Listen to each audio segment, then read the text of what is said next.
My special guest today is Gabe Krajicek. Gabe is the Chief Executive Officer of Kasasa. Gabe has been the CEO of Kasasa since 2005. Kasasa is an award-winning financial technology company that provides products and services to community banks and credit unions. As more American dollars are flowing into fewer too-big-to-fail mega banks, Kasasa works exclusively with community banks and credit unions to help them compete, keeping local economies strong and vibrant. They do this by offering a full suite of services and ongoing expert consultation, as well as financial products people actually love, like the first ever Kasasa loan, the only loan with takebacks. Gabe has led Kasasa through his passion for keeping local banking the bedrock of the communities they serve. Welcome to the show, Gabe. Thank you very much. I'm glad to be here.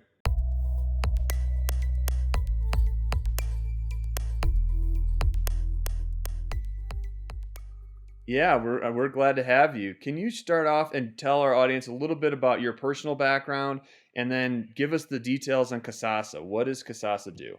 Okay. Personal background, was accepted to medical school, found out through an aptitude test that I have horrible hand-eye coordination, and so surgery was out of the question.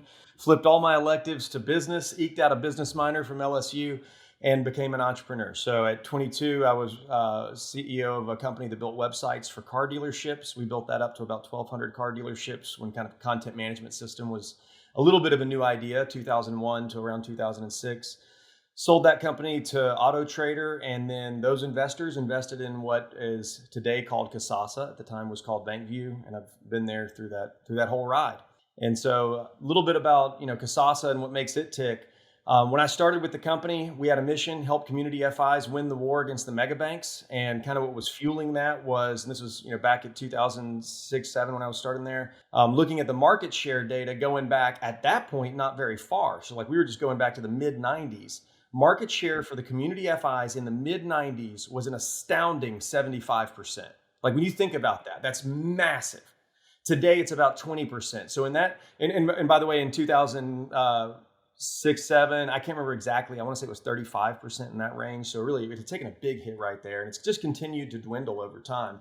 And so our whole thesis as a business is, how do we help them fight back? And we had a cool little reward checking account, which was super attractive for consumers, paid a very high rate of interest, paid free ATMs nationwide, and through some financial engineering on our part, was very, very profitable for the FIs to offer. And that grew like a weed up until 2009, when we looked at all of our client base and said, heck, if they were a single bank, it would be a top 10 branch network. And then we did some surveying to figure out how much they were spending advertising products that we powered. And it was like $60 million, which back in 2008, 2009 was still a lot of money. And so we're like, we've got a top 10 branch network. We've got a $60 million national ad budget, and nobody, even my best friends, don't know what the name of this checking account is or how to find one. And so we got the idea, what if, like thought experiment, what if everybody that was our client just called it the same thing, advertised it the same way, and banded together, since they don't have very much market share, stop throwing rocks at each other and say, let's band together and take on the big guys. And so we launched Kasasa in 2009 with that premise. And what made it tick from 2009 to 2014 was Kasasa.com, because a consumer could go there and put in their zip code, and they would be able to find one of our clients, and through our online account opening system, open the account, open that high rate account with free ATMs at that local institution, and it would flow into the local FI's core processor, and they would be the customer of that local bank. And in 2014, the FDIC said we had to stop doing that because we were running afoul of what was then the way broker deposits were being interpreted. But during that period, from 09 to 14, we grew tremendously because we were able to get the FIs to go out and do scale-based type activations where, like, on a single day, we're going to tell hundreds of bankers, put on Kasasa capes, go down to the local 7-Eleven, and we're going to tell everybody there's free gas. And this is during the previous period of the highest gas prices. This was like 2012, 2013. So gas prices are crazy. You got bankers down there and with credit unions, which is also like, the Hatfields and McCoys working together, which is unheard of, all wearing their capes, pumping gas for consumers. And there's a line of cars out of the 7-Eleven that ends up being a small traffic jam, which ends up being local PR, which by the end of the night is one of our clients on Neil Cavuto telling all of America that, you don't have to choose a mega bank or great local service from a community FI, you can get great products at Kasasa.com and that local service that you really want by partnering with a local institution. And then what would happen is we get tons of people going to Kasasa.com, you can imagine. Cool. Wow. And all of them would flow down to these community FIs, and then the FI would pay a acquisition fee per account. And we'd say, how much bigger could we make this next year? And so that was kind of the idea. And then in 2014, the FDIC said we had to take our website down. But a recent change in regulation is allowing us to relaunch it in a matter of months. So we're picking up where we left off and creating kind of a loose network of friendly competitor allies cooperating and competing all at once, but as the small folks competing against the big guys. And I think also to the big fintechs as well, with no disrespect for the big banks or the big fintechs, admire their innovation and their success in the market. But I think there's a place for local service and great products too. Wow, what a story. There's so much innovation there. It's like the join or die, very American idea of smaller folks coming together and competing. And then, yeah, pumping gas, innovating with the way these accounts work.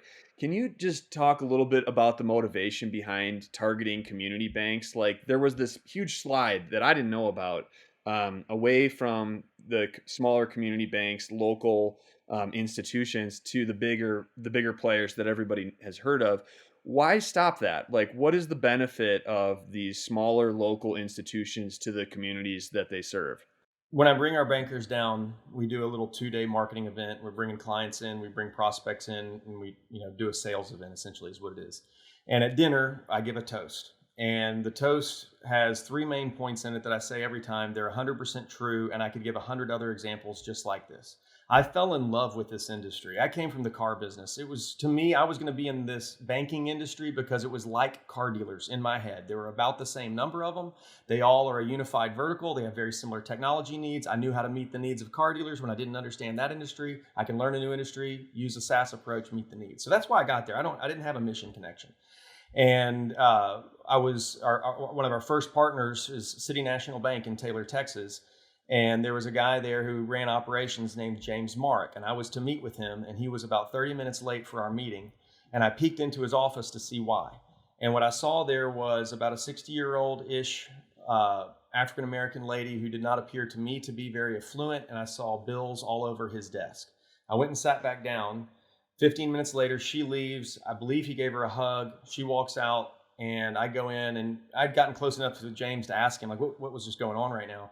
And he said, that's so-and-so. She overdrew her account a month ago, 2 months ago, whatever it was. She's been coming in every Friday. She brings all of her bills, and I tell her what she can spend and what she can't spend to get back on track. Now, think about what would have happened had that person banked at Bank of America. They would have shut down the account. It would have been a charge off. Her debit card would have stopped working. She would have been reported to check systems. In her next account, she wouldn't be able to open. So her ability to transact in a digital world would just stop. And I bet she didn't have any other cash. And so that would have been a 60-year-old person on their butt. And instead, there was a guy, James Mark, who runs operations. He's not their customer service. Right. He's like, I'll help you figure this out, because he's a real guy there. I had another time I was at a different bank. This guy comes over on a bicycle, and it was a 3-wheeled bike that at first I saw. I was like, 3-wheeled bike? Why is a grown man on a 3-wheeled bike? When I saw if he had, I don't know what the disability was, but some sort of disability that made his motor control poor. And he came in and he gave his backpack to the service rep in the branch. And I was like, this is a weird transaction. This isn't normal. She starts pulling paper out of his backpack and keying stuff into the computer. He leaves. I go over to her. I said, what are you doing? She said, that guy can't use online banking. But he wants to do bill pay. So he just brings me his bills, and I just log in and pay his bills. And like, I'm thinking, I'm not even sure that's legal. And I love that you don't care. Not to say the compliance doesn't matter, but that was a person taking care of a person at the moment where a person needed help. A widow comes into a credit union, says, my husband died. He took care of everything. All I know is he said, you take care of me. And everybody in the credit union branch is bawling because they knew that they meant that to a widow. You can't replace that with technology. Fintech's awesome, but there is something magical about the human connection. And there are and when I ask the bankers, I say, do you have a story like that at your bank? When I tell those 3 stories, do you have a story like that at yours? Every hand goes up with tears in a lot of their eyes. And they're dying to say, how can we compete with these new technology trends? How can we still remain relevant? And Kasasa is from a very authentic place. Our employees have feel it with me that like there are people out there that want to be the pillars of their community. They're trying to do the right thing. And man, if we could help them do that, how much could we make the world a better place? Wow. Yeah, that's a very touching story that explains why you do what you do. I love having a mission like that. And you can see it, and I'm sure anyone who's listening knows their own community has a story just like that. But it sounds like before you were around, those bankers that were, they had the best interest of their community at heart for every individual that they knew personally, but they didn't have the Well, I tools, wouldn't go maybe. that far. They're not saints, and there are good ones and bad ones, and people are Sure. people. But on average, like, it's a different. If you're a faceless thing and you screw over the community in a way, but you're faceless, like you don't see them at the grocery store. You Mhm. don't run into them at the red light. You know what I mean? Like, there's a difference Yeah. whenever your actions in a community are visible to that community. The way that you behave as a steward and as someone that is looked up to as a mentor in some ways.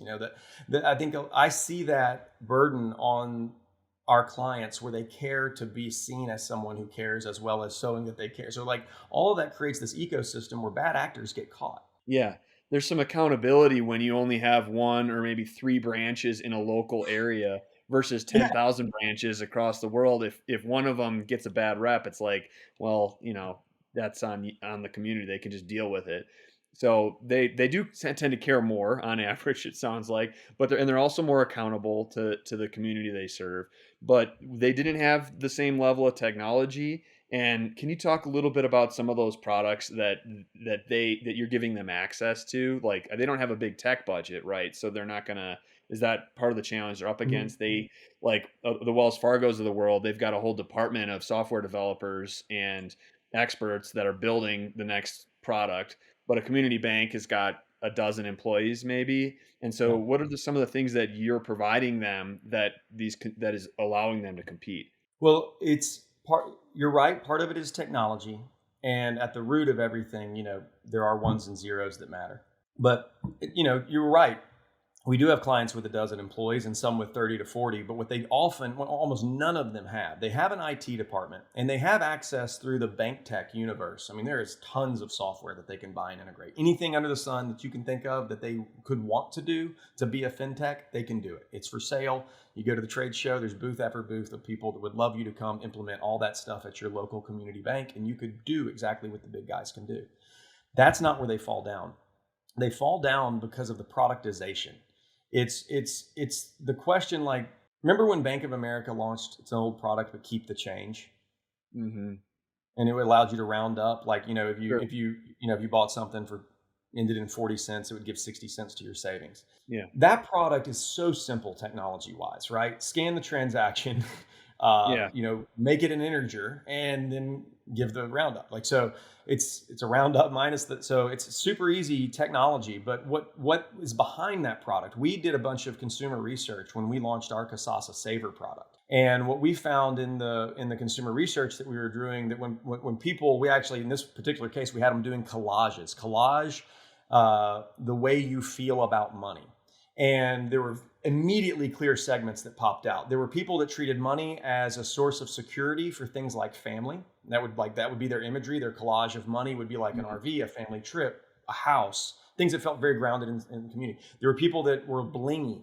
Their imagery was like Rolex watches and stuff that was very aspirational, unless they were very, very rich, because there was a lot of stuff in there that was like, big boats and things like that. And then there Sure. was this other group of people for whom they described money as, like, their imagery was Indiana Jones in the Temple of Doom when the big ball is chasing, Ah. or that's the Lost Ark.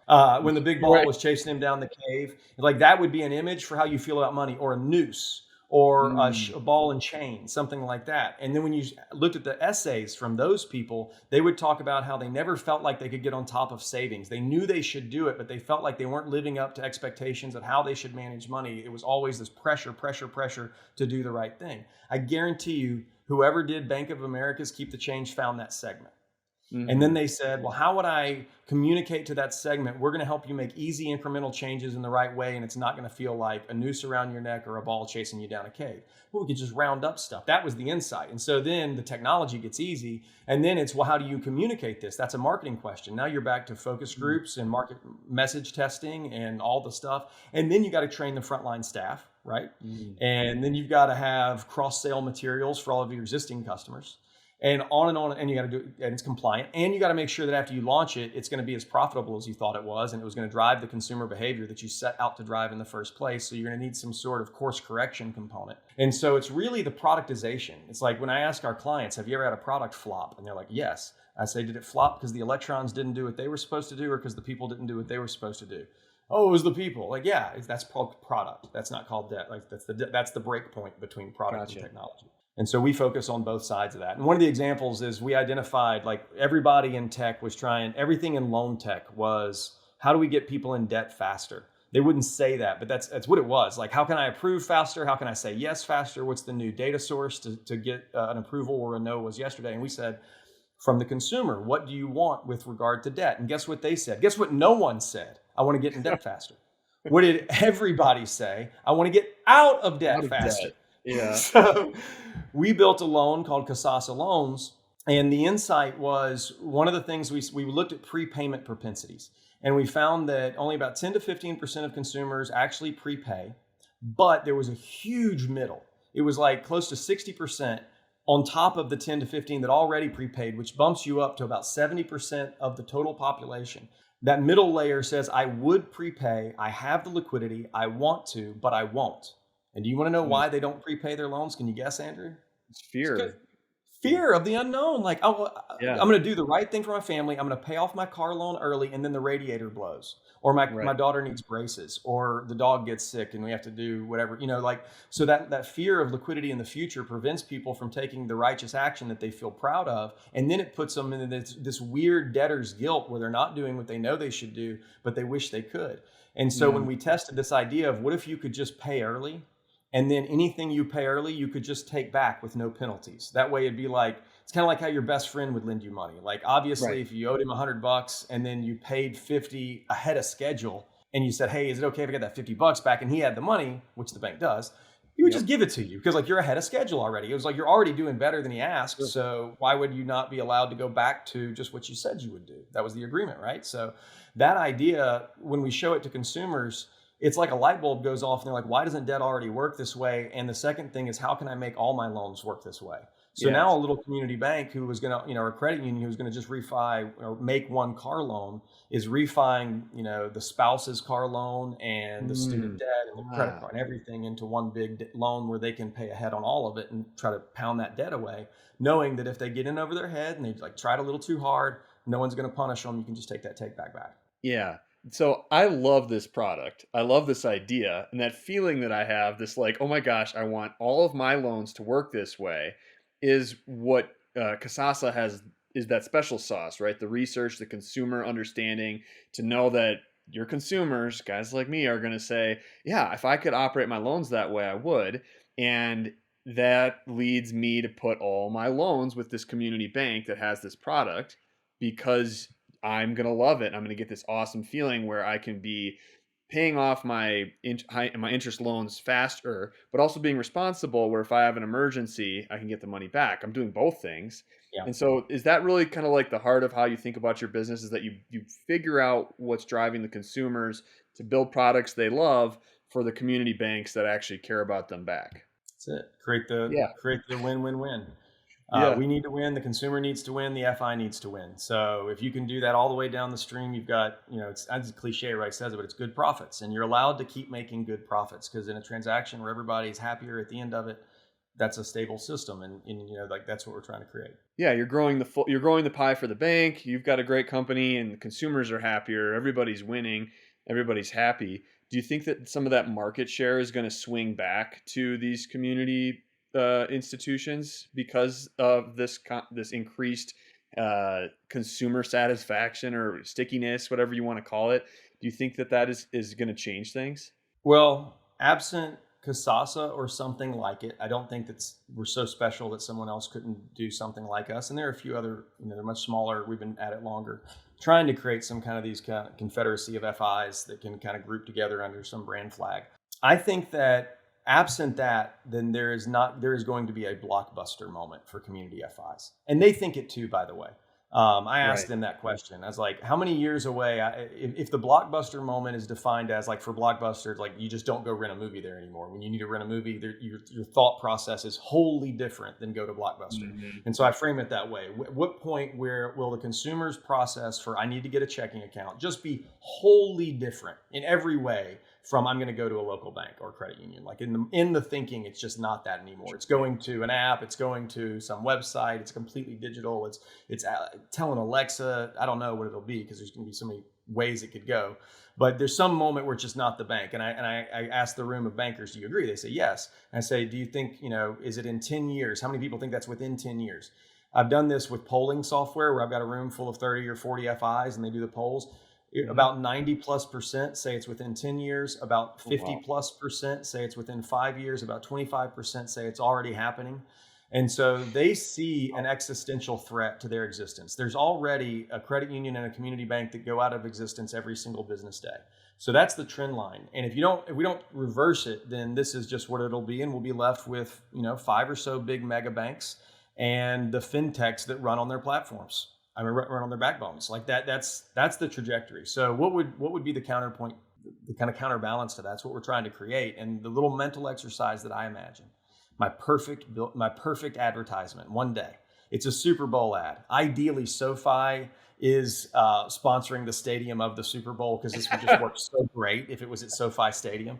So we Right. run the Super Bowl ad, and it says we didn't spend our money buying the rights to the Super Bowl stadium. We Mhm. spent our money sponsoring 2,000 local high schools that now have new LEDs and grass in theirs, and it's flashing the community FI logos across all those high school ones. And if you want to support a brand that supports the community, that does the right thing for the consumer from service providers that feel the same way that the institutions, then come to Kasasa.com. And I think if you could have a message like that was big enough, and you had the products that were as good as what the big guys have, a loan, like if you need a loan, like would you rather go to Bank of America and get their loan, or the one that I just described from a local credit union who, when you fall on hard times, will talk to you the same way that Andy Little or James Mark talked to that lady? Like that, I think you'd rather that. I ask our bankers, the CEOs in the room, I say, if a customer walks into a branch and says, I demand to speak to the CEO, who will go down and talk to that person? Every hand goes up. Like, that's what I do. It's my job. It's like walk Yeah. in and ask Jamie Dimon if he'll give you 10 seconds of his time. You will never get it. So No if a way. consumer if they could see the choice, I just don't think they know the choice. They don't know Mm. that you could get good products at these local FIs. They can't even name one of the local FIs because they're so small, their marketing budget's almost non-existent. And so Sure. if you could just get the consumer to say, hey, you saw It's a Wonderful Life. Remember that movie about that really nice banker? Ah, He's real. That's a real person. He's in your yes. community. He wants to be your banker, and he's got the best technology. If you could say that, I think you get millions of people that would come and open an account, and our clients would happily pay hundreds of dollars per account that they get, which gives us a humongous marketing budget to not just buy one Super Bowl ad, but to paint the town red. With Kasasa, you can get products that take your best interest to heart, brought to you by FIs that feel the same way at Kasasa.com. I think that could create a resurgence in market share. I think it's that big of an idea. It's just, getting our site relaunched and getting our momentum back, because we've got to get all of our FIs re-enrolled in this vision, which for 7-8 years we've not been able to execute on due to regulatory problems. Right. Yeah, I mean, you nailed it when you said It's a Wonderful Life. It clicked for me instantly, because that's such an amazing message. You've got the heartstrings of anybody who cares about their community. They have a choice where they can bank. If they banks with folks that also care about their community, it's an obvious win, especially if they can either make more money or save more money or actually get better products to do it. I think all you have to do is get that message out, and you're doing it. You're here on the podcast. That's right. I'm talking You're to you, Andrew. yeah, yeah, exactly. Can you talk a little bit about how the regulation has? Why is that? Why was the government against this? Why was someone trying to get in between you and the banks and allowing you to fulfill your mission? Were they afraid? Was it about protecting consumers? What was the holdup? Well, the deposit brokering regulation in general is to try to prevent a scenario where a deposit broker has more influence on where someone banks than the bank that holds the deposits. And Hmm. so if that's the case, and what that means is the deposit broker could create a liquidity problem on the balance sheet of the downstream institution if they swayed those deposits in one way Sure. to or away from an institution. So that sway is the problem. Who controls the movement?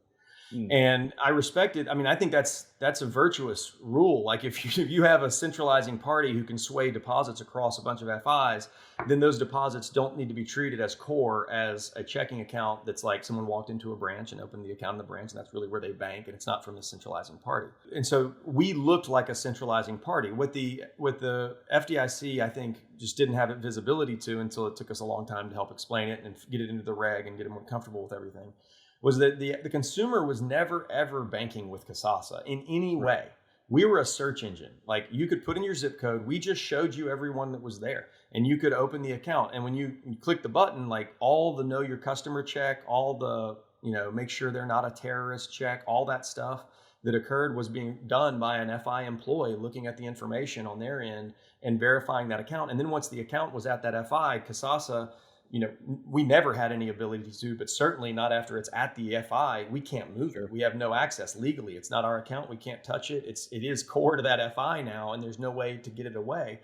And so once they understood that we were really trying to be more like, I almost think of us as a marketplace of FIs. It's like I'm trying to make it easier to find your real PFI home, but I'm not trying to be the place that somebody banks. I don't want anybody to think that they bank with Kasasa. They bank with a local FI. We're a technology company. We just made sure that it would be awesome.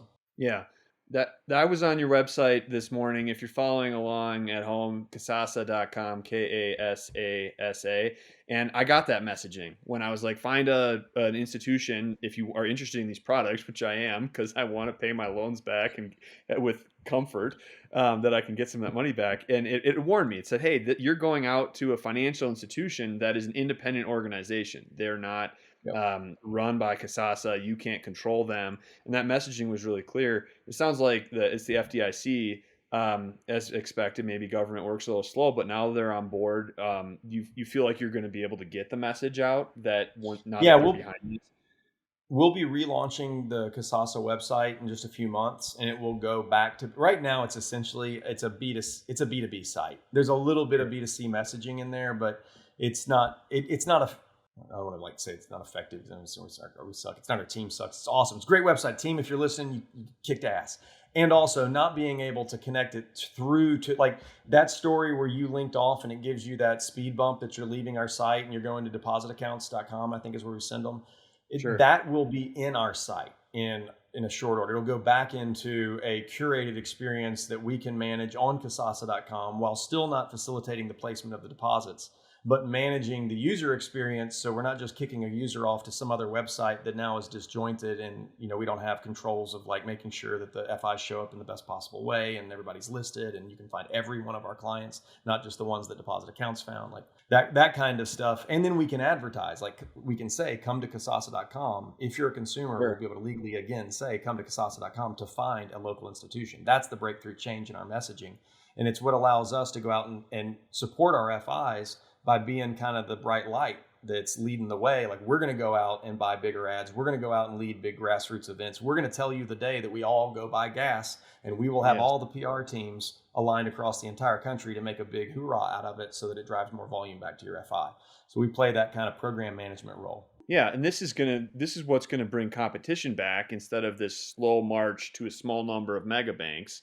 If you've Yeah. got some marketing that all these smaller community institutions are banded together because someone like you can advertise products on their behalf that lead you to those institutions, I think you will transition back towards a more balanced system where all the deposits aren't with just a handful of institutions. Um, well, Imagine the difference. Like, imagine if tomorrow, 75% of the balance sheets of the biggest banks was just moved back to people that live in the communities that they were living yeah, in. Like, I mean, yeah, it would be like, wow. I mean, community banks, I know you probably know these stats, but community banks make 60% of the small business loans in America. They're less than 20% of the total deposits. They're like ants. I mean, that is like lifting so much more than their weight. They make 80% of the agriculture loans. I love to eat. So, like, the idea that we support these businesses that are doing such critical things for like small business creates jobs. That's the number one job driver. We want a good economy. Well, what do we need? We need small banks that can make small business loans. We need shops to open up. We need revitalization of our dying communities. And so that's not going to happen because some centralized lender like Bank of America they're not going to optimize to those small communities, but the people that live there would, because it's their community and they care. Yeah, all the local youth sports leagues in my community are not sponsored by the big banks. I guarantee you they're sponsored by our local banks. It's incredible, an incredible difference for the people who live where I live, which isn't a small community. All right, can you talk a little bit about the macro economy that we're all experiencing right now? We've got runaway inflation. There's fintechs are having a hard time getting funding. You're a fintech. How is this changing economic situation affecting community banks? How's it affecting Kasasa? Well, we've been through lots of ups and downs after I've been here almost 18 years now. This uncertainty feels different for sure. There's We recently had a banking conference where we brought in a bunch of clients and talked to them, and we're asking for feedback from them. And like, where do you think we're in recession now? Do you think we're going to recession soon? Do you think it's going to be a super deep recession? Do you think it's going to be light? How big is the inflation going to be? No uniformity in the thinking. I mean, different opinions. As the standard deviation on the mean got super duper wide because everybody disagrees on where it is, and they're seeing very different microeconomic conditions in different communities. We've got FIs that are blowing up on lending, and it's like their loan to deposit ratio is over 100% or pushing 100%. And I haven't seen numbers like that in a long time.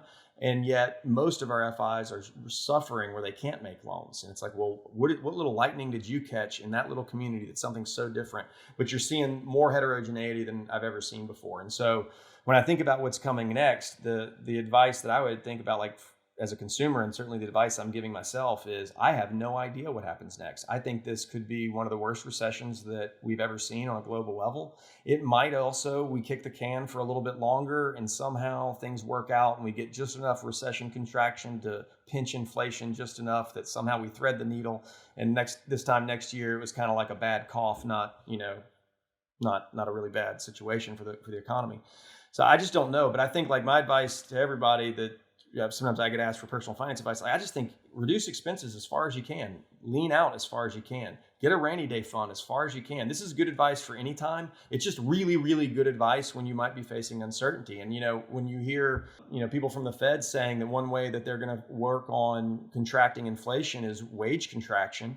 Well, gosh, I mean, for the average consumer to hear that and they think about, well, my wages are already being contracted in terms of buying power when you think about inflation, but now you're trying to get inflation in check by if I make $100, it's going to be 95 now, and now I can't buy as much. So that's a double whammy for the consumer. And so I just think that I would be super wary of committing to any fixed expenditures that you didn't absolutely need to commit to in this period, and instead be thinking about, like, if you've got $2,000 worth of monthly debt payments, or $1,000, can you consolidate and get that down to $600? And cheesy plug, use a Kasasa loan, and then you can take the money you saved and pay it into a rainy day fund and have it for a downturn event. But just try to get to where that your boat is floating a little higher in the water, because it might be getting kind of shallow soon. Yeah, I don't think it's cheesy. I think that's your job. You're there to help consumers to be ready to weather tough times and uncertainty, and that's what you do. So you're an expert at it. That is good advice, and I guess I'd rather have uncertainty among bankers where there's not a clear idea of what's going to happen, rather than everybody saying it's going to be horrible. So Yeah. I mean, it could be worse.